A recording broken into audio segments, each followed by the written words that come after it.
The historical victories of the Kyiv army greatly changed the course of the Ukrainian-Russian war. Extraordinary drone attacks by the Ukrainian Air Force have reduced the importance of ground operations. Russian leader Vladimir Putin and one of his top men, Kremlin spokesman Peskov, woke up this week with a nightmare. The ongoing war in Ukraine had begun to move into Russian territory. Russian airborne warning sirens were howling at Engels 2 and Dyagilevo airbase. The first airstrikes occurred at the airport in Russia's Engels region.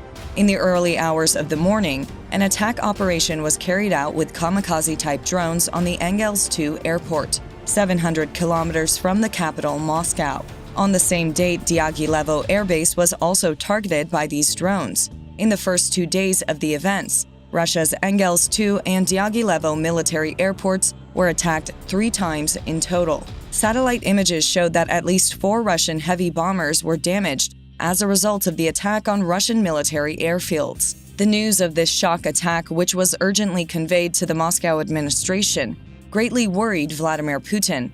However, a detail in the news of the attack turned the attention of the Moscow authorities to the Ukrainian side. According to the Kremlin, unmanned aerial vehicles with a range of up to 1,000 kilometers were used in the attacks that took place at 2 Russian air bases. At the same time, Russian authorities claimed, according to preliminary data, that the drones targeting the Engels and Dyagilevo air bases were of the Tu-141 type, a Soviet unmanned aerial vehicle that was deeply modernized and therefore could probably cover more than 600 kilometers. The Ukrainian military expanded their effective range by adding jet engines to Soviet-era drones, but the Kyiv government did not take responsibility for the attacks on Russian air bases. The drones used in the attack were faster and more effective than ever before, but it has not yet been conclusively proven that the Ukrainian military carried out these attacks. In the satellite images, the Russian fighter squadron, including the Tu-22 M3 backfire Russian heavy bomber and a Tu-95 MS Bear H at these airports, was severely damaged when the said drones hit the airport violently. In addition, the first satellite images obtained after the attacks included another detail that no one noticed. Yes, jet-powered and higher-range drones had rendered most of the Russian heavy bombers in Dyagilevo unusable, but satellite images revealed that 10 Russian bombers had disappeared from the Dyagilevo airbase. This stunning news leaked to the media after the drone attacks took place. Photographs from satellite images showed a significant decrease in the number of long-range and strategic bombers at the Dyagilevo airbase near Ryazan. It is known that at least one Tu-22 M3 long-range bomber was damaged after the attack on Dyagilevo airport. However, it's not known what happened to the other Russian planes that were not included in the satellite images. A number of hypotheses suggest that the Russian bombers were moved to other military installations to avoid a second airstrike by the Ukrainian armed forces. Even now, Moscow authorities are thought to be afraid of possible drone attacks at the mentioned air bases. Therefore, in satellite images, the displacement of Russian bombers, their transport from these air bases, proves how severe and effective drone attacks are.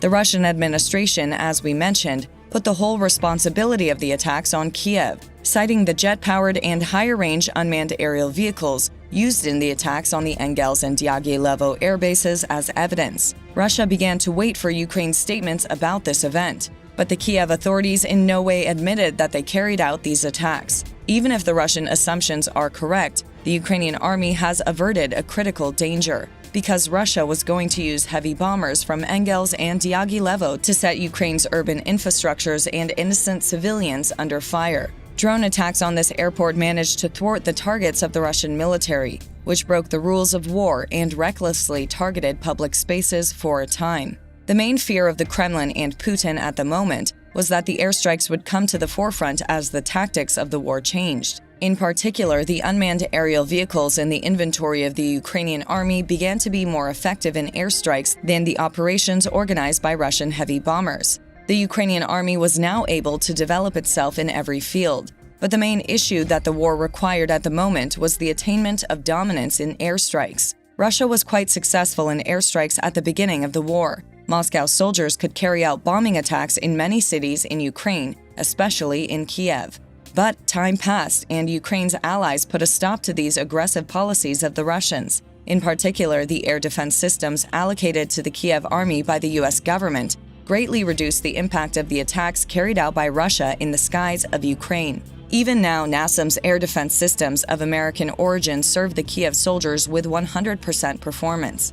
In addition, the Iris-Ts sent by Germany to Ukraine are performing their duties flawlessly, just like NASAM's. France, which supported the Ukrainian air defense systems with its latest aid package, sent its unique air defense system called Krotal to the Kyiv army in response to possible air threats from Russia. Thanks to all these air defense systems, the Kyiv army does not even fly toy planes to the Russians over the Ukrainian skies. Moscow, on the other hand, can only carry out harassment airstrikes on Ukraine due to all these measures. This policy followed by Russia is actually quite ineffective and is an unacceptable method according to international war norms. This tactic, which is customary for Russia, which is considered a war criminal, has so far cut thousands of innocent Ukrainians from their lives. But the Russian army no longer even has the ammunition to carry out these treacherous attacks. Thanks to the legendary operations, sudden raids, and counterattacks of the Ukrainian armed forces, Moscow's arsenal is on the verge of running out. Leader Vladimir Putin, on the other hand, did not have much alternative to make up for the shortcoming of the Moscow army. The Russian leader, who has approached Iran in the past months to strengthen his army's inventory, has no ally left to turn to for help right now.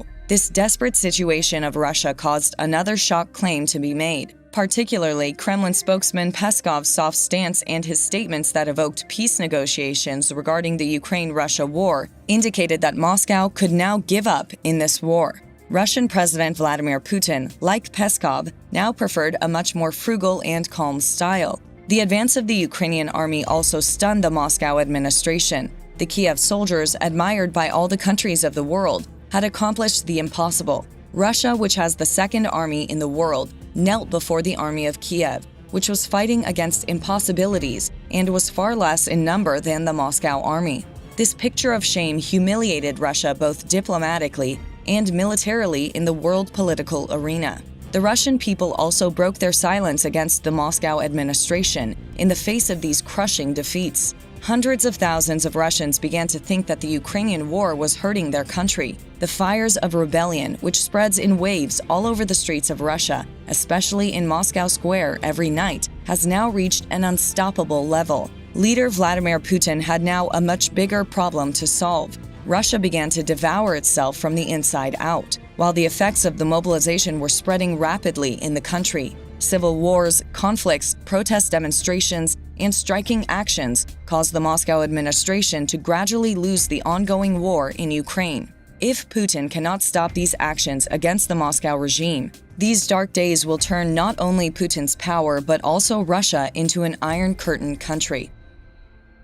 Please do not forget to subscribe to our channel and turn on notifications in order to be informed about new videos. Thank you for watching us.